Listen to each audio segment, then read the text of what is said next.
காங்கிரஸ் நேரடியாக போய் தாவேக்காவை ஆதரித்த பிறகு தான் திமுக அதிமுகங்கிற ப்ரப்போசல் வருது. இங்கே பிரச்சனை தமிழக வெற்றிக் கழகம் முதலமைச்சராக விஜய் ஆவது கிடையாது. டெல்லி காங்கிரஸ் ஒரு ஆட்சிக்குள்ளே அமைச்சராக போய் உட்காருவதை விரும்பாமல் அந்த ப்ரப்போசலை டெல்லி சொன்னது உண்மை.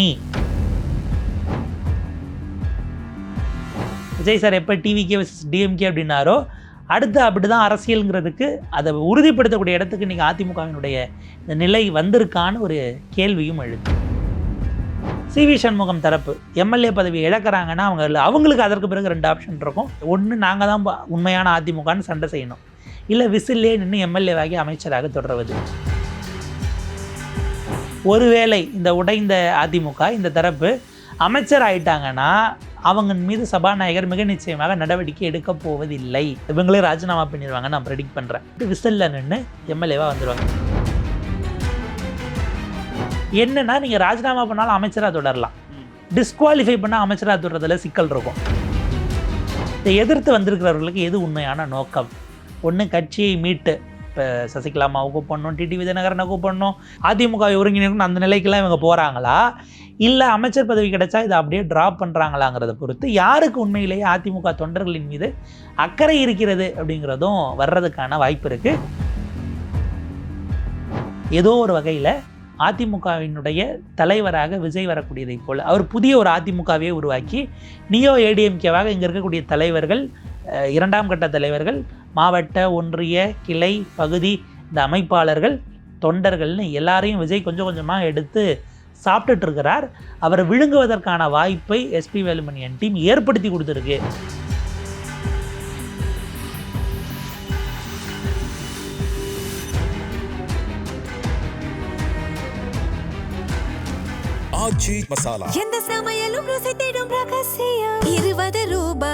வாவ் தமிழா பல்ஸ் நேயர்களுக்கு வணக்கம்.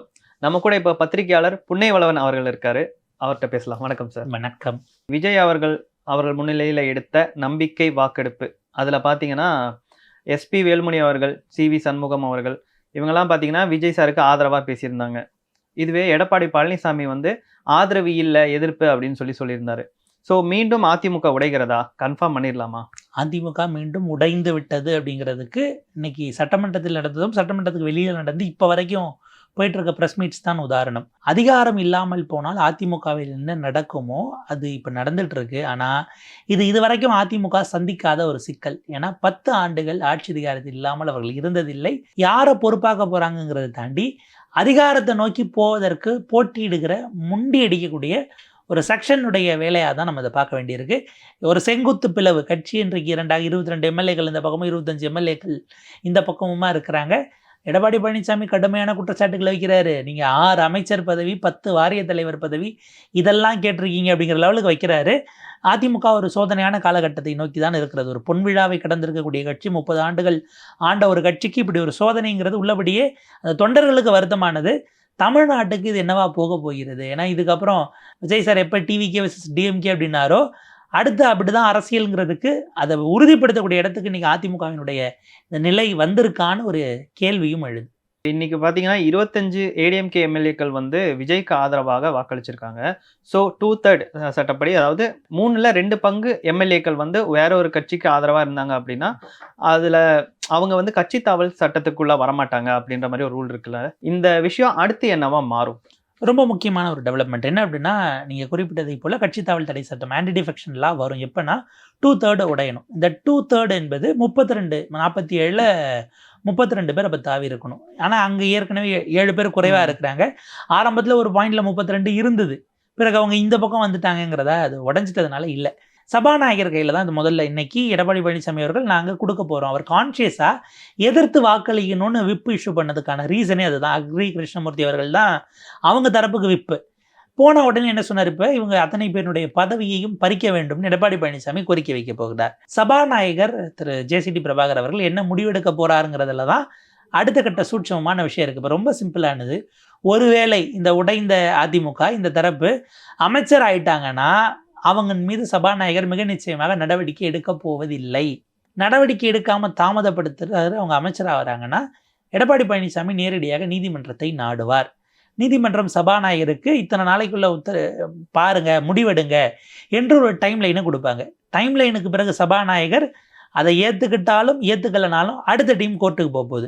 சபாநாயகர் அதை ஏற்றுக்கிறாருன்னா அமைச்சராக சேர்ந்த பிறகு அவங்களுடைய எம்எல்ஏ பதவி பறிக்கப்படும். அது அவங்களுக்கு அவமானகரமாக போகும். உள்ளே நீங்கள் சேர்த்துக்கிட்டு இன்றைக்கே குதிரை பேரம்ங்கிற இடத்துக்கு வந்துட்டார் இல்லையா? முதலமைச்சரின் மீது அவர் செஞ்சது தப்புன்னு குற்றச்சாட்டு வைக்கிறாரு. அவைக்கு உள்ளது உண்மையாக பொய்யான்னு தெரில. ஆனால் நீங்கள் போய் அவங்கள பார்த்துருக்க கூடாதுன்னு பேசுகிறார். அவைக்கு வெளியே வந்து இதெல்லாம் சொல்லி பேரம் பேசிட்டீங்கன்னு பேசிட்டாரு.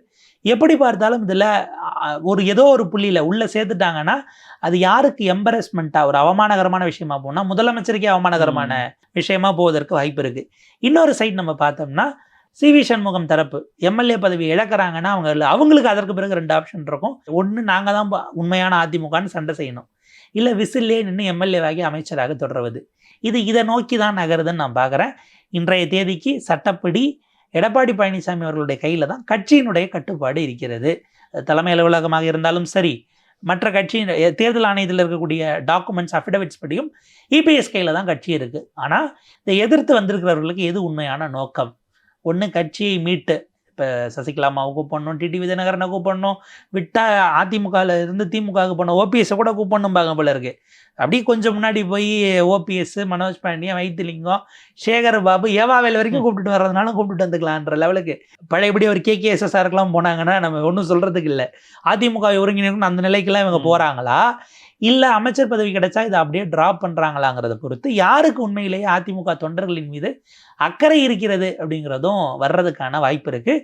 ரொம்ப நாள் அவங்க ஏமாற்றிக்க முடியாது. உண்மையான காரணம் எது அப்படிங்கிறது வெளியில் வந்ததற்கு காரணம் அவங்களுக்கு அதிகாரம் வேணும், பதவி வேணுங்கிற அந்த ஒரு வேட்கையா, இல்லை உண்மையிலேயே கட்சியை காப்பாற்றணுமா, இல்லை அதிமுகவை ஒரு மாதிரி குட்டையை குழப்புங்கன்னு இதில் டெல்லியினுடைய ரோல், பாஜகவினுடைய ரோலும் இருக்கிறதா? சிவி சண்முகம் தனியாக வந்து கூட்டம் போடுவதற்கு முன்பாக டெல்லி செல்கிறார், துணை குடியரசுத் தலைவரை சந்திக்கிறார். சந்தித்து விட்டு அன்றைக்கு இரவு அங்கே வேறு எதுவும் சந்திப்புகள் நிகழ்ந்ததாங்கிறத அவர் தான் தெளிவுபடுத்தணும். அவர் தெளிவுபடுத்தாமல் போனாலும் இந்த பஞ்சாயத்து அப்படிங்கிறது திரும்பவும் அதிமுக நீதிமன்றங்களை நோக்கி போகிறது அப்படிங்கிறது தான் ஒரு வருத்தமான விஷயமா அதிமுக தொண்டர்கள் பார்க்குறாங்க. இப்போ சிவி சண்முகம் என்ன குற்றச்சாட்டு வைக்கிறாருன்னா, திமுக ஆதரவோட அதிமுகவில் பழனிசாமி வந்து முதல்வர் ஆகிறாரு அப்படின்ற ஒரு பிளான் தான் அவங்க 2 பேர் வச்சிருந்தாங்கன்னு சொல்றாரு. எடப்பாடி பழனிசாமி இந்த விஷயத்த மறுக்கிறாரு. ஸோ இந்த விஷயங்கள்லாம் நடந்துச்சா, இல்லை இது போக பார்த்தீங்கன்னா திருமாவளவன் அவர்களையுமே முதலமைச்சர் ஆகிறதுக்காக முயற்சி பண்ணாங்க அப்படிங்கிற ஒரு விஷயத்தையும் சொல்றாங்க. ஸோ இந்த மாதிரி விஷயங்கள்லாம் முன்னாடி நடந்துச்சா? இதனால தான் வெளியே வந்தாங்களா அவங்க? இல்லை, இப்போ என்னன்னா எடப்பாடி பழனிசாமி அடுத்து ஒரு குற்றச்சாட்டு வைக்கணும், அவர் அந்த லெவலுக்கு போவாரான்னு தெரியல. எனக்கு தெரியாமல் தமிழக வெற்றி கழகத்தோட பேச்சுவார்த்தை இந்த அணி நடத்துச்சு அப்படின்னு அவர் இப்போ குற்றச்சாட்டு வைக்கணும்னா வைக்கலாம். ஏன்னா அந்த டிஎம்கே ப்ரப்போசல் எப்போ வருதுன்னா, நீங்கள் அந்த டைம் லைனை பார்த்தீங்கன்னா ரிசல்ட் வருது, அதற்கு அடுத்த நாள் ஒரு உரையாடல் போயிட்டுருக்கு எல்லா கேம்புக்குள்ளேயும். அதற்கு அடுத்த நாளுக்கு சிவி சண்முகம் அந்த ராஜினாமாவுக்கு டெல்லி போகிறாரு. 3வது நாள் தான் அந்த திமுக அதிமுகங்கிற ப்ரப்போசல் ஏறத்தாழ அந்த ப்ரப்போசல் வந்து சிவி சண்முகம் ரெசிக்னேஷனுக்கு கொஞ்சம் முன்னாடி அப்படின்னு நினைக்கிறேன். அப்போ இது 3வது நாள் எப்போ வருதுன்னா, அந்த ப்ரப்போசல் காங்கிரஸ் நேரடியாக போய் தாவேக்காவை ஆதரித்த பிறகு தான் திமுக அதிமுகங்கிற ப்ரப்போசல் வருது. இங்கே பிரச்சனை தமிழக வெற்றி கழகம் முதலமைச்சராக விஜய் ஆவது கிடையாது.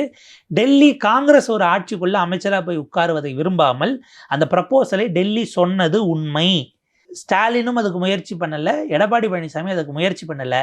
இப்படி ஒரு விஷயத்த சொல்கிறாங்களே, நம்ம சொன்னால் நம்ம கட்சி என்ன ஆகும்னு தலைவர்களோடு அவங்க டிஸ்கஸ் பண்ணாங்க. ஆனால் எடப்பாடி பழனிசாமிக்கே தெரியாமல் அவரை சந்திச்சுட்டு வெளியில் வந்து லீமா ரோஸ் அவர்கள் தாவேக்காவோடு சுமூகமாக பேச்சுவார்த்தை நடத்துகிறோம்னு ரிசல்ட் வந்து அடுத்த நாள் சொன்னாங்க. இந்த இடம் பொதுச் செயலாளருக்கே தெரியாமல் இப்போ யார் பேசினா, யார்கிட்ட பேசினா? அப்போ விஜய் சார் அன்னைய தேதிக்கு பாஜக கூட்டணிக்குள்ளே தானே இருந்துச்சு, பாஜகவோட கூட்டணி வைத்தவங்களோட நீங்கள் எப்படி பேசுவீங்க? அப்போ இங்கே எல்லாருமே உங்களுக்கு சாதகமான அரசியலை கையில் எடுக்கிறீங்க. திருமாவர்களை ஒரு பட்டியல் சமூகத்தை சேர்ந்தவரை முதலமைச்சராகக்கூடிய அளவுக்கு அந்த வாய்ப்பை எடப்பாடி பழனிசாமி தட்டி அதை வீணாக்கிட்டார் அப்படின்னு ஒரு குற்றச்சாட்டை நீங்கள் வைக்கிறீங்க. அது உண்மையாக இருக்கும் பட்சத்தில் வட தமிழ்நாட்டில் நீங்கள் கேம்பெயினில் வச்ச அரசியல் அப்படித்தான் இருந்ததா? அது பட்டியல் சமூக மக்களை இன்க்ளூசிவாக, ஏன்னா இன்னைக்கு அதிமுக இந்த ஈக்குவேஷன் மாறினதுக்கு காரணம் இப்போவும் சிவி சண்முகம் இப்போ ஏன் பேசுகிறாருன்னா, ஒருவேளை போன எலெக்ஷன் மாதிரி மேற்கு மண்டலத்தில் திரும்பவும் எடப்பாடி பழனிசாமியை ஜெயிச்சிருந்தாருன்னு வைங்களேன், இந்த சவுண்டு பெரிய அளவுக்கு வந்திருக்காது. இந்த முறை வட தமிழ்நாட்டிலிருந்து அளவுக்கு அதிகமாக ஒப்பீட்டளவில் அவருக்கான எம்எல்ஏஸ் ஜாஸ்தி. பாமக உள்ளே வந்தது, பாமக உள்ளே வர வைக்க எடப்பாடி பழனிசாமி முயற்சி செய்திருக்கிறார், அவருடைய உழைப்பு இருக்குது. அதுக்கு பிறகு தான் அந்த முடிவுங்கிறது மாறி அவங்கள உள்ளே கூப்பிட்டு வராங்க, எண்ணிக்கை அவங்களுக்கு ஜாஸ்தி ஆகுது, இந்த எதிர்வினைகள்ங்கிறது வருது. பட்டியல் சமூக மக்களுக்கு எதிரான கேம்பெயினை நீங்கள் வந்து அதாவது அந்த இடத்துல கேஸ்ட் சோஷியல் இன்ஜினியரிங்கை நீங்கள் பண்ணவே இல்லை. நீங்களும் அன்புமணி ராமதாஸும் அப்படி செய்யாமல் தான் அங்கே வாக்குகளை வாங்கினீங்களான்னு ஒரு கேள்வி இருக்குது. அடிப்படையில் பட்டியல் சமூக மக்களுடைய வாக்கு பெருவாரியாக விஜய்க்கு சாருக்கு போனதையும் நம்ம மறக்க முடியாத சூழல் இருக்குது. எனவே இப்போ ஒரு கேள்வி வருது, திருமாவளவன் அவர்களே இவர் என்ன சொல்கிறாரு, திமுகவோட இவங்க கூட்டணி பேரம் பேசினாங்கன்னு சி.வி. சண்முகம் சொல்கிறது அதை எதிர்க்கணும். ஏன்னா திமுகவை எதிர்த்து உருவான கட்சி அதிமுகனா ஒரு பட்டியல் சமூகத்தை சேர்ந்த ஒரு தலித் சமூகத்தினுடைய சிஎம் வருவதை எடப்பாடி தவிர்த்துட்டாருன்னா அப்போ திமுக கூட கூட்டணி சேர்ந்தும் திருமாவை ஆக்கியிருந்தா சி.வி. சண்முகம் ஒத்துப்பாரா? இப்போ அவர் 2 சார்ஜ் வைக்கிறாரு. அதை நான் அர்த்தம் அப்படி புரிஞ்சுக்கவா? இப்போ திமுக கூட சேர்ந்திருந்தாலும் இந்த ஒரு வரலாற்று வாய்ப்பை செஞ்சிருக்கலாமே அப்படின்னு அவர் சொல்ல வராரா? திமுக கூட சேர்றதா உங்களுக்கு பிரச்சனைனா இதை நீங்கள் திருமாவர்கள் ஆக்கிற ஆப்ஷனை பேசியே இருக்கக்கூடாது. என்னன்னா இவங்க எல்லாருமே அடிப்படையில் அரசியல்வாதிகள். அவங்களுக்கு இன்னைக்கு எது சாதகமோ அதை மட்டும்தான் சொல்லுவாங்க. அந்த பார்ஷியல் ட்ரூத்தை மட்டும்தான் நம்ம எல்லா பக்கத்துல இருந்தும் கேட்டுக்கிட்டு இருக்கோமே தவிர உண்மைங்கிறது இது எல்லாத்தையும் நீங்கள் டாட்டெல்லாம் கனெக்ட் பண்ணிங்கன்னா வேற ஒன்று முழுமையான உண்மையாக இருக்கும். அந்த அரசியல் சித்து விளையாட்டுக்குள்ளே தான் இப்போ அதிமுகவும் மற்றபடி நம்மளும் சேர்ந்து மாட்டிக்கிட்டு இருக்கோம்னு பார்க்க வேண்டியிருக்கு. ஏடிஎம்கே வந்து ஆல்ரெடி முன்னாடியே 2-3 ஸ்பிளிட்டாக இருந்துச்சு. நிறைய பேர் கட்சி தனித்தனியாக ஒரு கட்சியெல்லாம் ஆரம்பித்தாங்க. அந்த வரலாறையும் பார்த்துட்டோம். இப்போ அதுலேயும் இருந்த தொண்டர்கள்லையுமே கொஞ்சம் பேரை வந்து விஜய் அவர் பக்கமாக எடுத்துட்டாரு அப்படின்ற ஒரு பேச்சுக்கள்லாம் இருந்துச்சு. அவங்க ஏடிஎம்கேலேருந்து விஜய்க்கு விசிலுக்கு ஓட்டு போட்டாங்க அப்படிங்கிற மாதிரி. ஸோ இப்போ மறுபடியும் ஏடிஎம்கே வந்து 2 ஸ்பிளிட்டாக இருக்குது. ஸோ இப்போ தொண்டர்களோட நிலைப்பாடு என்னவா இருக்கும்? யாருக்கு அவங்க ஆதரவு கொடுப்பாங்க? எடப்பாடி பழனிசாமி அண்ட் டீம்கா, எஸ்பி வேலுமணி, சி.வி. சண்முகம் டீம்கா, எந்த பக்கம் அவங்க போவாங்க? எனக்கு தெரியும் ஏற்கனவே பெருவாரியான தொண்டர்களை விசிலுக்கு அவர்கள் பறிகொடுத்து விட்டார்கள். இப்போ மிச்சம் இது அஃப்கோர்ஸ் அவங்களும் கூட்டணியாக 1.3 கோடி வாக்குகள் வாங்கியிருந்தாலும் கூட அதிமுகவினுடைய அதிமுகவே 2 கோடி தொண்டர்கள் நீங்கள் கிளைம் பண்ணிட்டு இருந்தீங்க சார். கூட்டணியோட சேர்த்தே 1.34 தான் வருதுன்னா அது என்ன கணக்குங்கிற கேள்வி வருது இல்லையா? அது நம்ம அவங்கள நோக்கி தான் எழுப்பணும். பெருவாரியான தொண்டர்கள் முதல்ல சோர்வடைஞ்சிருக்காங்க. அவங்க ஏற்கனவே 2019 ஒரு சோர்வு, அவங்கள இன்னும் அதிகமான சோர்வுக்கு எடப்பாடி பழனிசாமி தள்ளி இருக்கிறார். இந்த 2 ஆப்ஷனில் யார் பெட்டர்னு பார்க்குறதா, இல்லை திமுகவை எதிர்க்கணும்னா விஜய் தான் சரின்னு தாவேக்காவுக்கு போய் சேருவதா என்கிற 3வது ஆப்ஷனையும் அந்த தொண்டர்கள் பார்ப்பாங்க.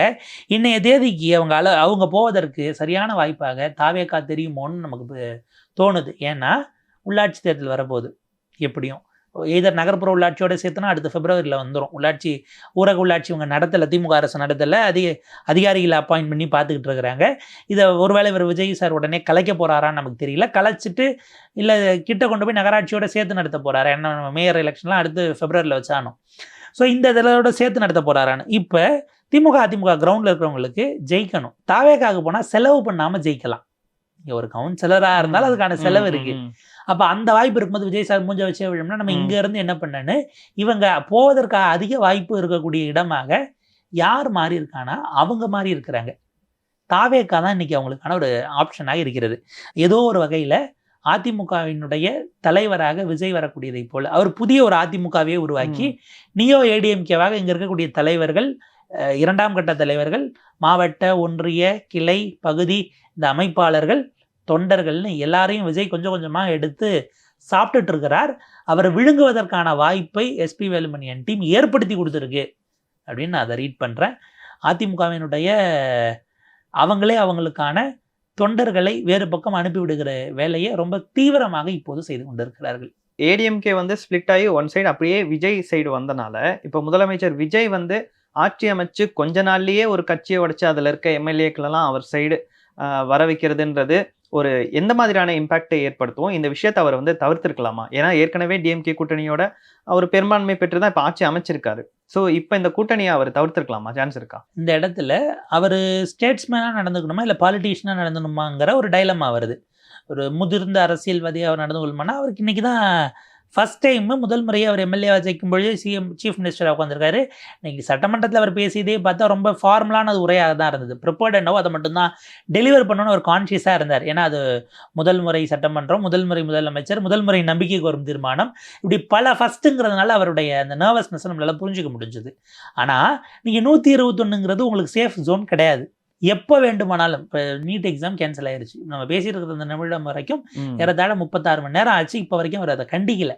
நீட்டுக்கு எதிராக அனிதா அவர்களுடைய அந்த அவர் உயிரை மாய்த்து கொண்டு போது நீங்கள் அங்கே போனீங்களே, உங்களுக்கு அந்த உணர்வு இருக்குமே, நீங்கள் அரசாவே உட்காந்துருக்கிறீங்களே, நீட்டுங்கிற பேரில் எப்படி நீங்கள் இவ்வளோ முறைகேடு பண்ணுறீங்கன்னு ஒரு கேள்வியை அந்த அமைப்பை நோக்கி நீங்கள் எழுப்பலை. மோடி கவர்மெண்ட்டை கூட நீங்கள் கண்டிக்க வேண்டாம், நடத்துகிற நேஷனல் டெஸ்டிங் ஏஜென்சியை நோக்கி ஒரு கேள்வி எழுப்பலாம்ல. நீங்கள் அதை கூட செய்யலைன்னா சிபிஐ இது கேள்வி எழுப்புவாங்க, சிபிஎம் எழுப்புவாங்க, விசிகா எழுப்புவாங்க, ஐயுஎம்எல் எழுப்புவாங்க. ஜோதிடரை போட்டதுக்கே ஏற்கனவே போட்டு அவங்க எழுப்பின கேள்வியில் சிக்கலாது. நாளைக்கு இவங்க ஒரு விஷயம் அவங்க அமைச்சராகவும் ஆகாதப்ப எங்களுக்கு தோன்றப்ப நாங்கள் கிளம்பி போயிடுவோன்னு ஒரு அழுத்தத்தை உருவாக்க வாய்ப்பு இருக்கிறது. மறுபடியும் இந்த அரசாங்கம் பெரும்பான்மை இல்லாமல் ஒரு சிக்கலுக்கு போனால் அதுக்கான விலையை நம்ம கொடுக்க முடியாது. எனவே இந்த 30 வர்றதுங்கிறது எனக்கான சேஃப் பெட்டு என்று ஒரு அரசியல்வாதியாக விஜய் பார்த்திருந்தால் அது அரசியல் ரீதியிலாக அவருக்கு சரியான ஸ்ட்ராட்டஜிக்கல் மூவாக இருக்கும். ஆனால் அவர் பேசக்கூடிய தூய சக்தி, அந்த மாறிலி ஹை கிரவுண்டு, இதுக்கு அது செட் ஆகாது. அப்போ ஒரு இருதலை கொள்ளி எறும்பாகத்தான் முதலமைச்சர் விஜய் இந்த விவகாரத்தில் சிக்கி இருக்கிறார் அப்படின்னு நம்ம பார்க்க வேண்டியிருக்கு. இப்போ அந்த 25 எம்எல்ஏக்களையும் அந்த ஏடிஎம்கே கட்சியிலேருந்து தகுதி நீக்கம் பண்ணிட்டாங்க அப்படின்னா அந்த தொகுதிகளுக்கெல்லாம் ரீஎலெக்ஷன் வர்றதுக்கு சான்ஸ் இருக்கா? ரீஎலெக்ஷன் தான் வைக்கணும், வேறு வழி இல்லை. ஏன்னா எம்எல்ஏக்கள் டிஸ்குவாலிஃபை ஆகிறாங்கன்னா அது எம்டி ஆயிரும். அடுத்த 6 மாதத்துக்குள்ளே நீங்கள் வேக்கண்ட்டாக வச்சுருக்க முடியாது. தொகுதி மக்களினுடைய தேவைகள் எல்லாம் இருக்கும். அந்த இடத்த நோக்கி போகிறாங்க அப்படின்னா, டிஸ்குவாலிஃபிகேஷன் நோக்கி போகுதுன்னா டிஸ்குவாலிஃபிகேஷனுக்கு வெயிட் பண்ண மாட்டாங்க, இவங்களே ராஜினாமா பண்ணிடுவாங்க. நான் ப்ரெடிக்ட் பண்ணுறேன். விசில்ல நின்று எம்எல்ஏவாக வந்துடுவாங்க. இருந்தால் தானே இவ்வளோ சிக்கல், ரெட்டையில நின்றுட்டோன்னு தானே நீங்கள் இவ்வளோ டார்ச்சர் பண்ணுறீங்கன்னு. என்னன்னா நீங்கள் ராஜினாமா பண்ணாலும் அமைச்சராக தொடரலாம், டிஸ்குவாலிஃபை பண்ணால் அமைச்சராக தொடர்றதுல சிக்கல் இருக்கும். டிஸ்குவாலிஃபை பண்ணால் உடனடியாக வர்றதில்ல. அதை எதிர்த்து சட்ட கேள்வியாக யாராவது மேலே போக வாய்ப்பு இருக்குது. ஏன்னா அம்மையார் ஜெயலலிதா அவர்களை அப்படி தானே ஆச்சு 2001 டிஸ்குவாலிஃபிகேஷனால் பதவி நீக்கம் தகுதி இழந்த ஒருவர் முதலமைச்சராக பதவி ஏற்க முடியுமா அப்படிங்கிறதுல போய் தான் அது உச்சநீதிமன்றம் வரைக்கும் போய் உச்சநீதிமன்றம் அவங்க பதவி ஏற்றது செல்லாது அப்படின்னு ஓபிஎஸ் முதல் முறையாக தேடி பிடிச்சி அவர் முதலமைச்சராக்கினதெல்லாம் நடந்தது. ஸோ டிஸ்குவாலிஃபிகேஷன் வரும்போது அது பெரிய சட்ட சிக்கலுக்குள்ளே போகும். அவங்க அமைச்சராக தொடர முடியாது, அவங்களே ராஜினாமா பண்ணிட்டாங்கன்னு வச்சுக்கோங்களேன். ஆக 6 மாதத்துக்குள்ளே நாங்கள் எம்எல்ஏ ஆகணும், அது இதை தொடரவும் வாய்ப்பு இருக்குது. ஸோ அப்படியான டிஸ்குவாலிஃபிகேஷன் நோக்கி போகுதுன்னா அதிமுகவை மீட்பதெல்லாம் விட்டுட்டு அமைச்சராக இருப்பது தானே அவங்க அதை நோக்கி தான் இவங்க போயிடுவாங்களே தவிர இதை நோக்கி ரிட்டர்ன் வர்றதுங்கிறது ரொம்ப கடினமானது. அந்த முடிவையும் அவங்க எடுக்க மாட்டாங்க. பை சான்ஸ் அவங்க அமைச்சராவதற்காக மட்டும்தான் வெளியில் வந்திருந்தாங்கன்னா அது அப்படி தான் இருக்கும். இல்லைனா ராஜினாமா பண்ணிவிட்டு தனி சின்னத்தை வாங்கி எலெக்ஷனில் நின்று ரெட்டை இலையை தோக்கடிக்கணும்னு அவங்க போகணும். அவங்களுடைய நோக்கம் என்னங்கிறது அப்படி டிஸ்குவாலிஃபிகேஷன் நோக்கி போச்சு அப்படின்னா, நெருக்கடி அதிகமாச்சுன்னா உள்ளபடியே அவங்களுடைய ரொம்ப நாளைக்கு நீங்கள் ஏமாற்ற முடியாது இல்லையா. உண்மையான நோக்கம் இல்லைன்னா அது நம்மளால தெரிஞ்சுக்க முடியும். ஓகே சார், நன்றி. நன்றி.